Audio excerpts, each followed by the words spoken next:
Hey everyone, I'm Echo. I'm going to be talking about post-quantum cryptography, lattices, crystals, and qubits.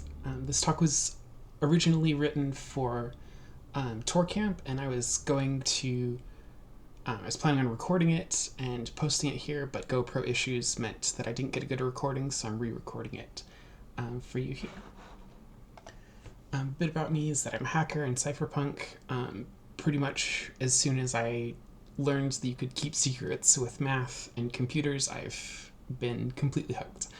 I've worked as an applied cryptographer at a large networking company, so I would take the primitives and the algorithms that the mathematicians would make, and I would take those and building blocks and then builds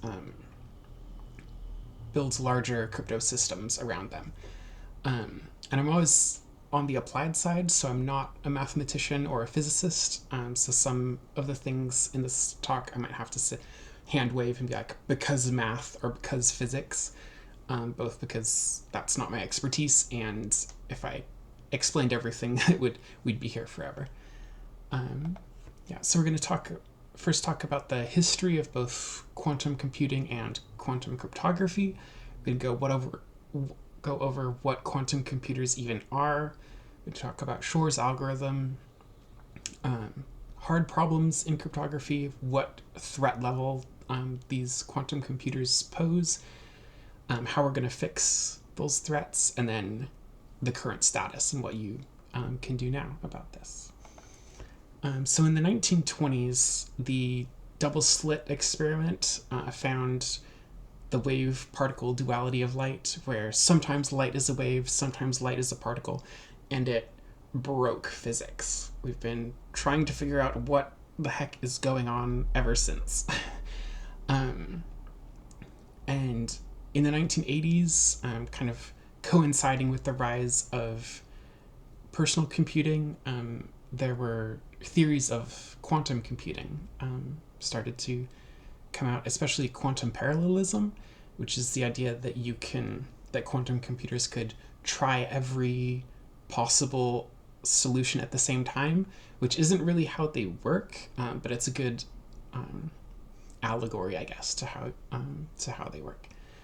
In 1994, Shor's algorithm was introduced for finding prime factors of an integer. So it takes a number and then it'll give you or to help you find the prime factors of that integer, which is kind of the reason that these are a threat to modern cryptography. In 1996, lattice cryptography was introduced, which is a potential type of cryptography that's safe from quantum computers. In 1998, a full public key encryption system was introduced called NTRU. A survey in 2001 found that most cryptographers were aware of the threat of Shor's algorithm and considered it enough of a threat that we need to address it at some point. And it was also the target date was kind of set by 2030 we should be quantum safe. And academic work on post-quantum cryptography continued through the 2000s. In 2006, we had the first post-quantum cryptography conference. Skipping to 2016, the Open Quantum Safe project started.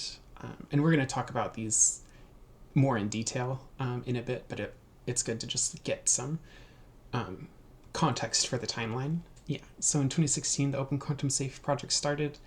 The NIST post-quantum cryptography competition also started, with submissions being due in 2017. In 2023, just last year, Signal released their post-quantum cryptography update. And then this year, we've started seeing more and more implementations being released and cloud systems starting to support it too. And then by the end of this year, the NIST competition will complete, and then the standards will be written. And we'll talk about that more in a bit. So what are quantum computers? Quantum computers are a computer that uses quantum phenomena to do computation or to do calculations. They're probabilistic, so classical computers are nominally deterministic. Like, it doesn't feel like that a lot of times, but nominally if you do the same things, they will always reproduce the same result, whereas quantum computers are more probabilistic, so they might not give the same results, but they can give useful results. They operate at 15 millikelvin, which is just barely above absolute zero. There's like a whole branch of physics just doing like physics hacks to even get something this cold. They are the coldest places in the universe while they're running our quantum computers. And if you can see in the picture, the little gray square like towards the bottom, that's the actual chip, and then the rest of this like steampunk stalactite is all cooling systems and also like I/O systems. And quantum computers use qubits and quantum gates instead of classical bits and logic gates or transistors. A qubit is, some say it's 1 and 0, but it's actually more like in between. You're not really sure what it is until you observe it. But it does have a probability distribution, so it's like it'll be 60% chance that this is a 1 or whatever. And that combined with logic gates means that you can connect the qubits into a system that can then do actually useful computation. And so programming a quantum computer, it reminds me a lot of like Prolog or like the declarative programming paradigms, where you're describing an entire system that will do what you want, rather than the more traditional or more common programming paradigm where you're like describing logical paths and sets of instructions that run sequentially. Quantum computers are very susceptible to decoherence and noise, meaning when you program them, you're setting relationships up between all the qubits and the quantum gates. Decohering is when those relationships break down and they're no longer connected. They're very susceptible to this and very susceptible to errors and noise, which is one of the reasons why they're run so cold, is to try and prevent errors and decoherence.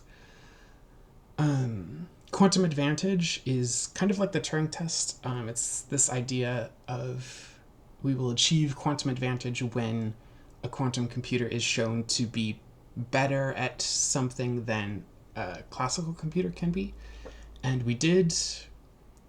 Quantum advantage was achieved a few years ago, but with the asterisk that it was the problem that they used to demonstrate this was very contrived. Like the problem was built specifically to prove quantum advantage. It doesn't have any practical use besides proving quantum advantage. It's still like a great achievement, but it's kind of that asterisk, I guess.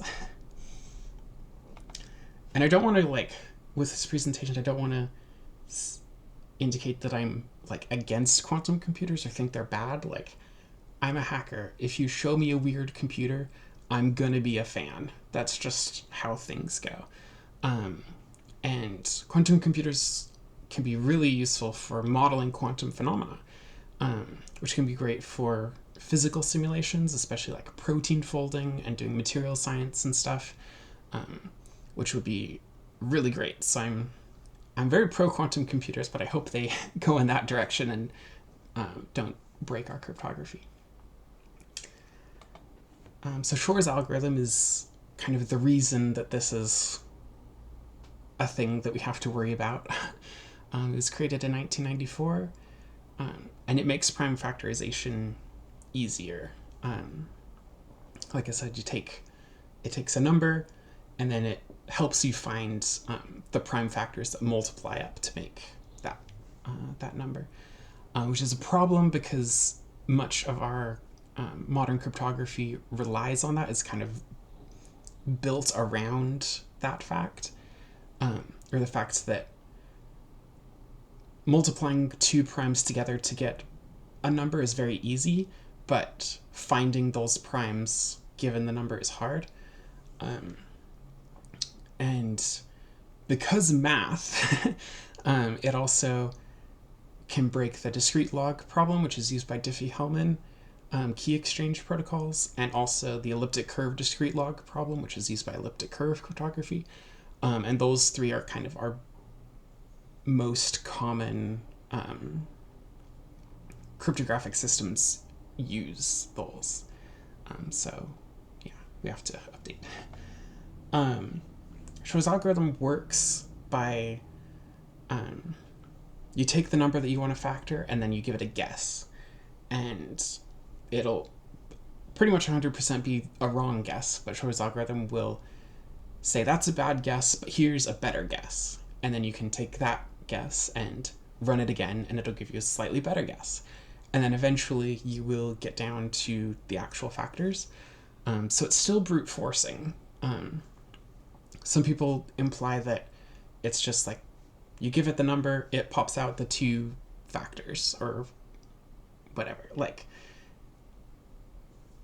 it's still brute forcing, so you still have to do like iterating on it. It is a lot faster and more efficient than previous methods. Previous methods to break RSA 2048, we would talk about things like computers the size of the entire universe running for as long as the universe has existed, and them, that huge computer not being able to break it. Whereas a big enough quantum computer could break it in like a day or so.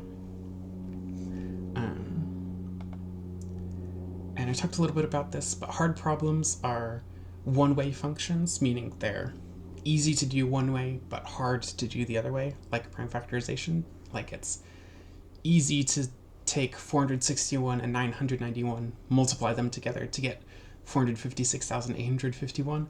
Computers can do that almost instantaneously. Many people could do that in a couple minutes with a pencil and paper. But going from 556,851 and then finding those two prime factors is really hard. Without using a quantum computer, there's no way that's better than just picking numbers and multiplying them together and checking.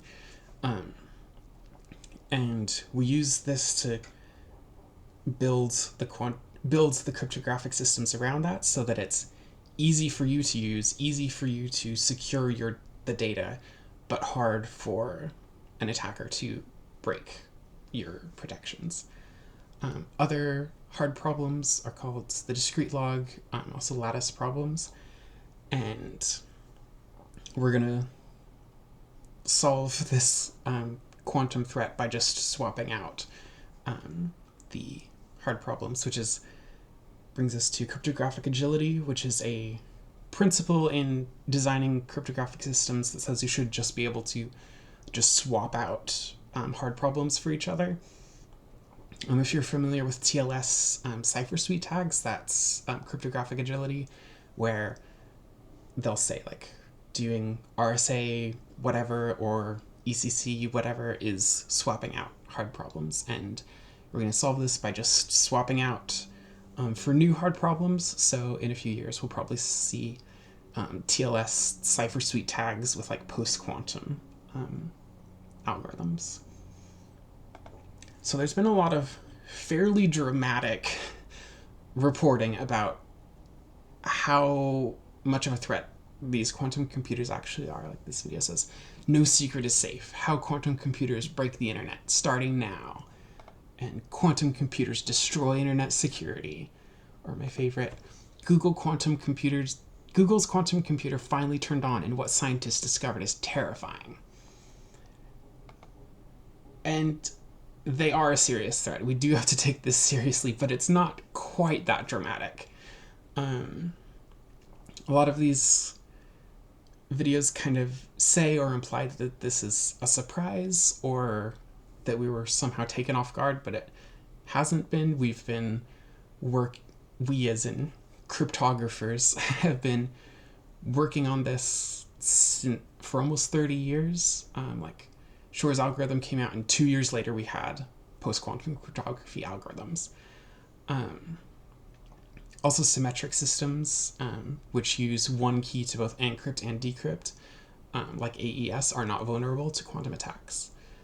Quantum attacks are also probably not possible today, because they require more qubits than we currently have. And it's always dangerous to speculate about future technologies and saying that a future technology will not be able to do this, but I think there's at least some reason to suspect that a quantum attack might never be possible, because of the decoherence and noise problems. And over 6,000 qubits will be needed to break RSA-2048. The largest one we've ever built so far has been just over 1,000 qubits. And scaling a quantum computer is really hard, because the more qubits you add, the higher the risk of decoherence is, and the higher the error rate is. So, at least with current technology, my understanding is we can't just build bigger chips and it'll be fine, because they'll just decohere and not do anything useful. So on this chart, on the left you have the cipher. In the middle it says the minimum number of qubits that you would need to just run the attack. So to break RSA-2048 you'd need 6,190 qubits. To break ECDSA 512 you'd need 5,273 qubits. But that's just the minimum number to run Shor's algorithm. On the right, it's kind of a weird unit, but the right means the number of qubits it would take to break a given cipher in 24 hours. So to break RSA-2048, you would need 1.17 million qubits running for 24 hours continuously to break one RSA-2048 key. Or to break ECDSA 512, you need 15.6 million qubits running continuously for 24 hours. And the largest we have now is 1,000, or just over 1,000. It's 1,121 is the largest one that IBM made, called Condor. That's the largest one we know of, at least. We have to assume that the NSA and the Five Eyes and GRU and every intelligence agency ever would love to get their hands on a large quantum computer, so there might be larger quantum computers that are classified. We don't really know. Also, we don't know how big quantum computers will get in the future. We might see a couple paradigm shifts, and then we'll all have quantum computers in our phones. Who knows? And there's also an attack called Harvest Now and Decrypt Later, which means the NSA or any attacker could just capture your encrypted traffic and then just store it. And then just wait for a time when they have a quantum computer or computers that are capable of breaking it, and then they can decrypt it because they just stored it for that long, and then they can see it. So that's because of that we have to update to protect against these. And we're gonna fix this with post-quantum cryptography, which is new algorithms and hard problems that are not vulnerable to hardware attacks. Like I said, we've been working on these since the 90s. The standards are being finalized now. Implementation is happening in parallel. And the many of these early implementations are actually hybrid systems. So like the signal update is such that they are running a post-quantum system and also the existing double ratchet system in parallel, pretty much, such that an attacker would have to break both the quantum system, post-quantum system, and the elliptic curve double ratchet system, which is a good design because the new algorithms are less proven. Like we're really sure about the elliptic curve stuff, but these new systems are newer, so you have to be a bit more careful. So it's good to have a hybrid system. So NIST is the National Institute for Standards and Technology. They're a U.S. government lab, I guess, that does standards for like a bunch of stuff. They're running a post-quantum cryptography competition, and pretty much this means that they'll select some algorithms and they get the NIST stamp, which means that NIST considers those algorithms good enough for the US federal government to use and also the US military to use. So while the NIST competition doesn't actually require the industry as a whole to use those algorithms, it does carry a lot of weight. And it was introduced or announced at the Post-Quantum Cryptography Conference in 2016. 23 signatures and 59 encryption systems were entered. The standards will be written by the end of this year. We pretty much know what algorithms are going to be chosen, though, and we'll go over a few of them in a bit. There have been some intellectual property issues where some of the algorithms have been patented, but in order to submit to the competition, entrants had to sign documents that said if their algorithm is selected, any patents are pretty much non-enforceable. They'll stay like on the record, but they can't be enforced. But it's something to be aware of that some intellectual property lawyers might cause some problems at some point. But yeah, there's also no indication of interference in the competition. In one of the previous competitions that NIST ran, it was found that the NSA was seeking to backdoor a cryptographic system by influencing the NIST competition. It's called the dual elliptic curve random number generator, and it was a whole thing. NIST lost a lot of respect by the industry as a whole because of that. But this competition has been the NSA has had less input, and there's been no credible indication, at least that I've heard, of any sort of interference going on. But yeah, something to keep in mind. One of the main groups that entered algorithms into the competition is called the Crystals Lab, which is kind of sort of an acronym for the Cryptographic Suite of Algebraic Lattices.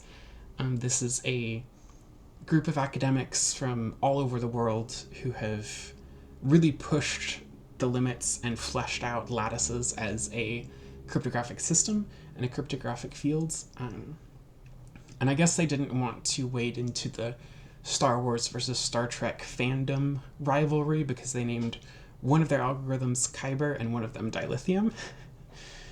Kyber is a key encapsulation mechanism which you use for encryption.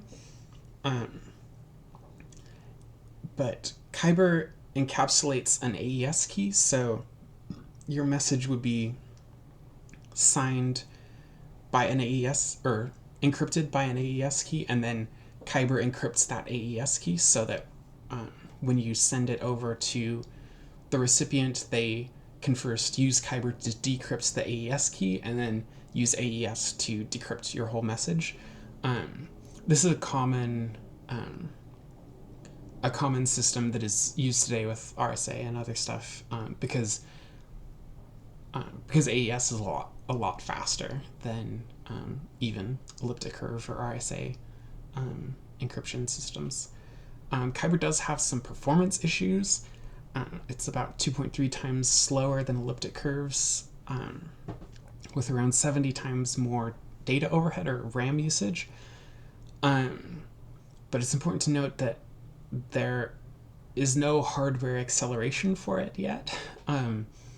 Elliptic curves and RSA and stuff have hardware acceleration in pretty much all CPUs these days.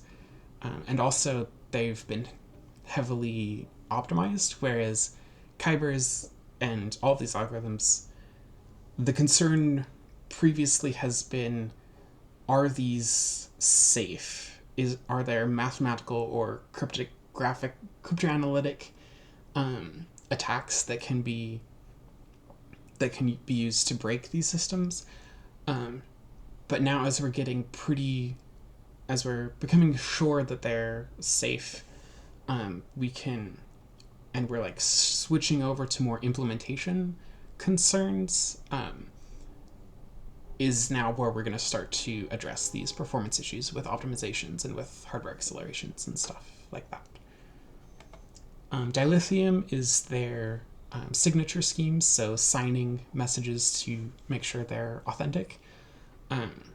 It also has performance issues in that it has a very large key and signature size compared to RSA, with dilithium keys being over a kilobyte and each signature being 2.5 kilobytes, whereas RSA signatures are 256 bytes, which is a significant size increase, especially because if you're doing TLS handshakes, most of them require 6 signatures and 2 public keys per TLS handshake or per web page, which is a concern that it's that much bigger. And research by Cloudflare has found that the current implementations might double the TLS handshake times. But again, it's early days in the optimization of these algorithms. So I'm sure that we'll figure something out. And also, like, modern web pages are so big with all of the advertising tracking and all of the REST API calls and stuff that I don't know if this would actually be that much of an increase for like your regular day-to-day browsing experience. But yeah. Another system for signatures that was not made by the Crystals team is called Falcon. It's based on NTRU lattices, which was like the first post-quantum system from way back in 1998. They've, of course, changed it and updated it a lot, but it's cool that it's that the original one is still around, and it has smaller keys and is slightly slower to do actual signatures than dilithium. So overall, it's better performance-wise, but the big weakness of Falcon, I guess, is that it requires double precision floating point math in constant time, which no CPU can do, or at least they don't have support for it.